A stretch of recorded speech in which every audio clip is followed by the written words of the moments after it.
got you. Lieutenant Sarah Reeves stood at the edge of the Naval Amphibious Base Coronado training grounds, her combat boots planted firmly on sun-scorched California earth. 3 tours in Afghanistan had carved resilience into her bones, but today felt different. Today, she would face a different kind of warfare, one where her enemy wore the same flag on his shoulder. Sarah was more than her uniform suggested. A combat medic with tactical field medicine expertise and hand-to-hand combat specialization, she had pulled wounded soldiers from the jaws of death while rounds cracked overhead. Her chest bore decorations that spoke of valor, yet here, among America's most elite warriors, she felt like an outsider knocking on a fortress door. Commander Jackson embodied everything the SEALs represented: lethal competence, unwavering brotherhood, and tradition forged in saltwater and blood. Tall and powerfully built, his sun-weathered face told stories of missions that would never appear in any official record. His tactical brilliance was legendary. His views on women in combat? Equally legendary, but for different reasons. Their eyes met across the yard. His hardened instantly, like a door slamming shut. Lieutenant Reeves, Colonel Merrill Tangstall approached, clipboard in hand. A trailblazer herself, the first African-American woman to pilot the U-2 spy plane, she understood what Sarah faced. Your demonstration on tactical field medicine is scheduled for 1,400 hours. Thank you, ma'am, Sarah replied, standing straighter. Tangstall's voice dropped to a confidential tone. Commander Jackson has been vocal about certain demonstrations in this program. Sarah nodded. She'd heard the whispers, felt the resistance like humidity in the air. I'm familiar with his opinions, ma'am. Good. Then you won't be surprised. Tangstall glanced toward Jackson. Remember why you're here. Your technique saved an entire squad in the Karengal Valley. That's what matters. As the colonel moved away, heavy footsteps approached from behind. So you're the combat medic who thinks she can teach SEALs about battlefield survival. Commander Jackson's voice carried just enough volume for nearby operators to hear. Interesting choice for this program. Sarah turned, meeting his gaze without flinching. Commander, I look forward to sharing techniques that have proven effective in multiple combat scenarios. His smile was all teeth, no warmth. I'm sure your PowerPoint presentation will be fascinating, Lieutenant. No PowerPoint, sir. Hands-on demonstration only. Something flickered across his face, surprise, perhaps, or annoyance at being challenged by someone he'd already dismissed. We'll see how that goes. My men train for real-world combat, not controlled environments. Before Sarah could respond, an announcement summoned all participants to the main briefing area. As she walked toward the assembly, she felt eyes tracking her movement. Some curious. Some skeptical. Many openly hostile. Among the 250 Special Forces operators gathered were some of the most decorated warriors in American military history. The grandson of Audie Murphy sat 3 rows back. Several descendants of military legends occupied seats throughout the hall. The weight of their combined experience pressed down like atmospheric pressure before a storm. This wasn't about proving Commander Jackson wrong. It was bigger than personal vindication. Lives depended on these techniques reaching the operators who needed them, regardless of who delivered the message. Gender shouldn't determine whether life-saving knowledge was received or rejected. Sarah took her assigned seat, hyper-aware of the scrutiny surrounding her. The next few days would test everything she'd learned about courage, composure, and conviction. She sensed that the tension between her and Jackson would eventually explode. She just didn't know how spectacular that explosion would be, or how it would forever alter both their reputations in the tight-knit special operations community. The California sun continued its merciless descent as the briefing began, but Sarah barely noticed the heat. Her mind was already preparing for battle, a different kind of battle than she'd fought overseas, but a battle nonetheless. And this time, she was fighting alone. 3 days can feel like 3 years when every moment is a test of your right to exist in a space that doesn't want you there. The joint training exercise had transformed from professional collaboration into personal trial by fire. During morning briefings, Commander Jackson dissected Sarah's tactical assessments with surgical precision, each question laced with implications about theoretical knowledge versus actual combat experience. Despite her decorated service record, despite the lives she'd saved, despite everything she'd proven, his skepticism remained unshakable.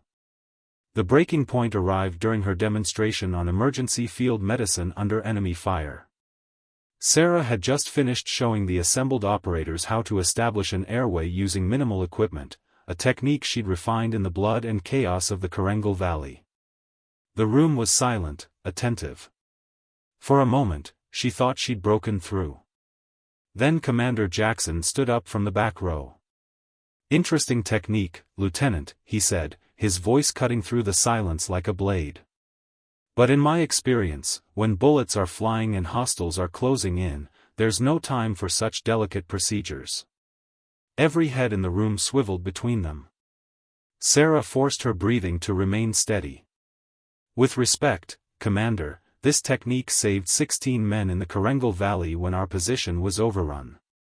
It takes less than 40 seconds when properly executed. 40 seconds is an eternity in combat." Jackson walked toward the demonstration area, his boots echoing on the concrete floor. "And I find it hard to believe someone could maintain that level of precision under actual fire." Colonel Eileen Collins, seated in the front row, exchanged worried glances with Major Hernandez. The temperature in the room seemed to drop despite the California heat outside.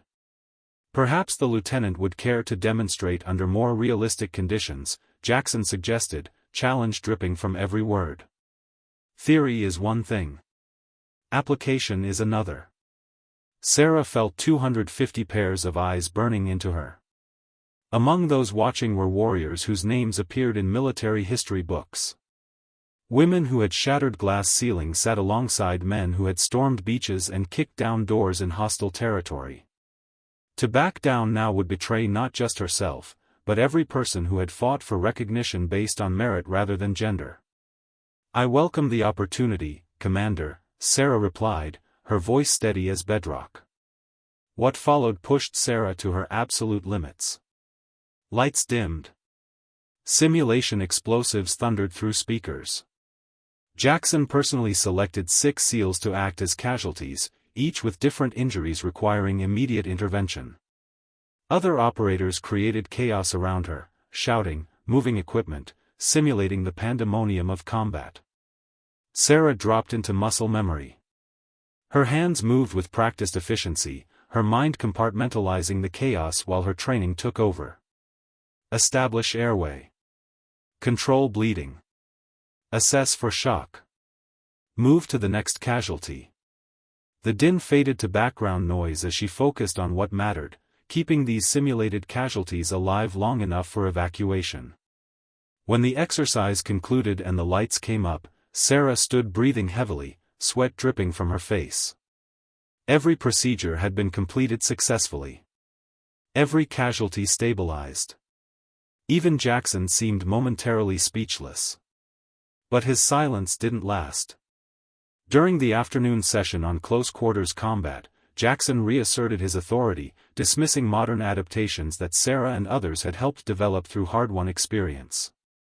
"Some skills can't be taught from a manual," he announced to the assembled operators. "Real combat isn't clean or predictable. It's brutal, instinctive, primal." Colonel Tangstall frowned from her observation position as Jackson continued. "Tomorrow's demonstration on hand-to-hand combat should be interesting," he said, his gaze finding Sarah in the crowd. "I understand Lieutenant Reeves is scheduled to participate." "Co-lead," Colonel Tangstall corrected firmly. "Lieutenant Reeves will be co-leading the demonstration with Master Sergeant Phillips." Jackson's smile was predatory. "Even better. I look forward to seeing these innovative techniques in action." That evening, as Sarah reviewed her preparation notes, her phone buzzed. The message made her stomach drop, Master Sergeant Phillips had been called away on a family emergency. She would be conducting the demonstration alone. Tomorrow she would face a room full of skeptical Special Forces operators, with Commander Jackson undoubtedly planning to undermine her at every opportunity. The hand-to-hand combat demonstration would be her final chance to prove herself, or her final humiliation. As she prepared her equipment, Sarah caught her reflection in the darkened window. Her grandfather had served alongside Audie Murphy in World War II. He'd taught her that courage wasn't the absence of fear, it was facing fear and doing what needed to be done anyway. Tomorrow would test that lesson in ways she'd never anticipated when she arrived at Coronado. The stage was set. The audience was hostile. The stakes couldn't be higher. And somewhere in the gathering darkness, Sarah felt the approaching storm. Sometimes the loudest statements are made in absolute silence. The demonstration hall fell silent as Lieutenant Sarah Reeves took her position at the center of the training mat. 250 pairs of eyes tracked her every movement, some curious, some skeptical, many openly hoping to witness her failure.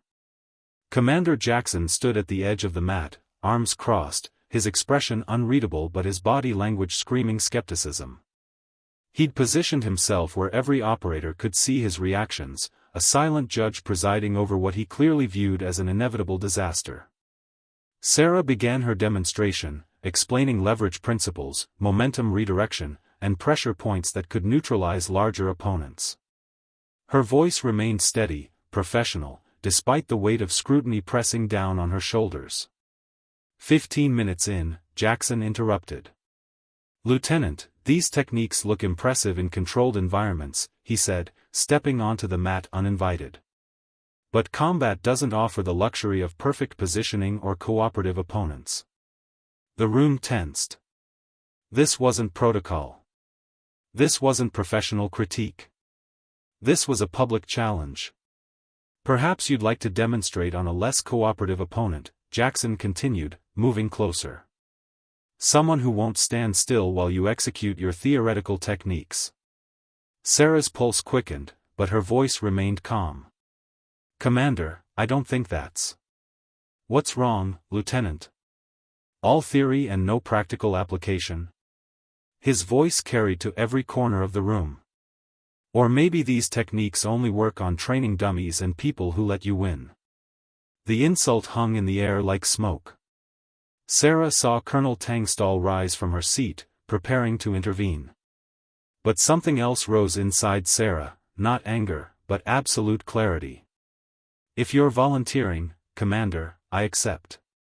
Jackson's smile widened. He was 6'2", over 200 pounds of muscle and combat experience. Sarah stood 5'7", 140 pounds.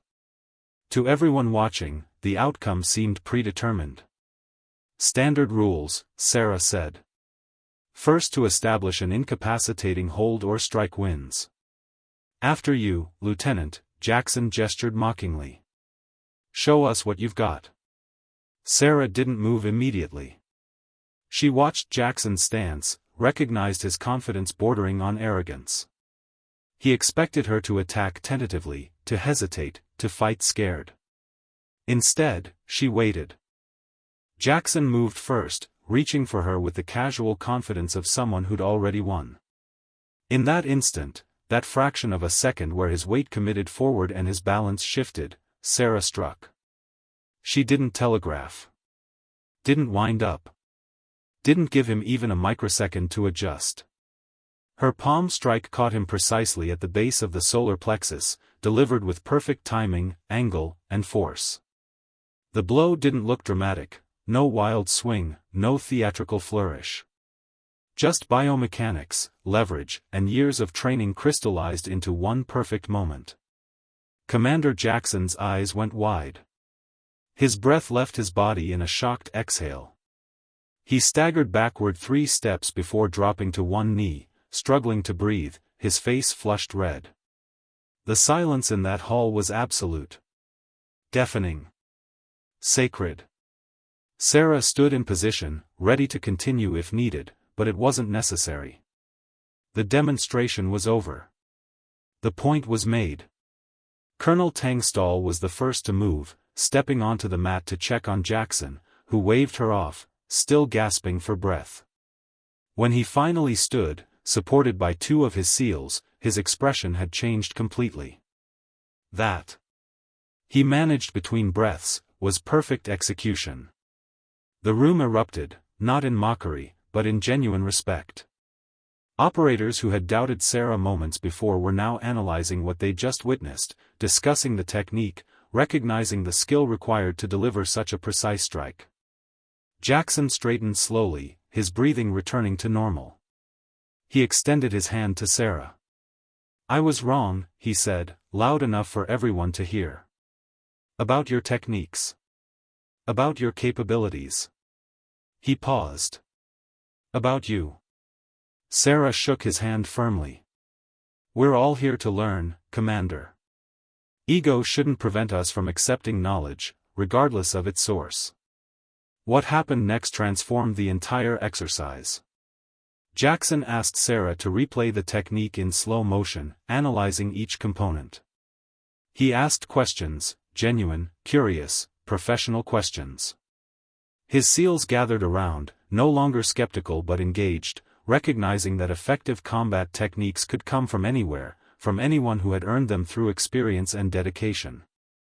Over the remaining days of the exercise, Sarah and Jackson developed a mutual respect born from that moment of honest confrontation.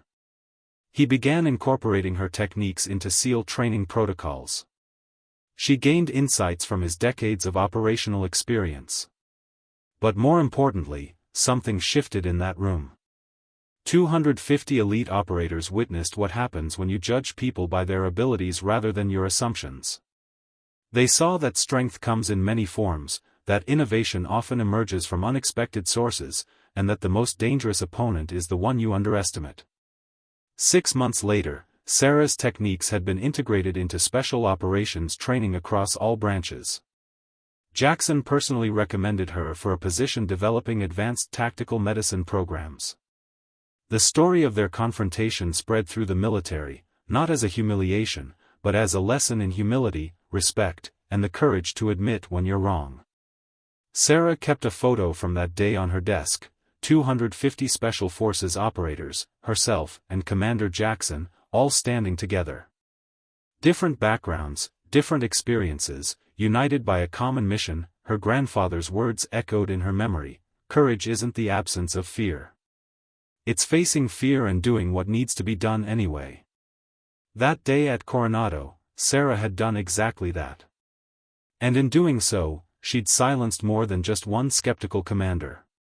She'd silenced doubt itself, replacing it with proof that excellence recognizes no gender, only dedication, skill, and the relentless pursuit of being better than you were yesterday. Sometimes the greatest victories aren't won by overpowering your opponent, but by showing them a truth they couldn't see before. And sometimes, that truth can be delivered in a single, perfect blow.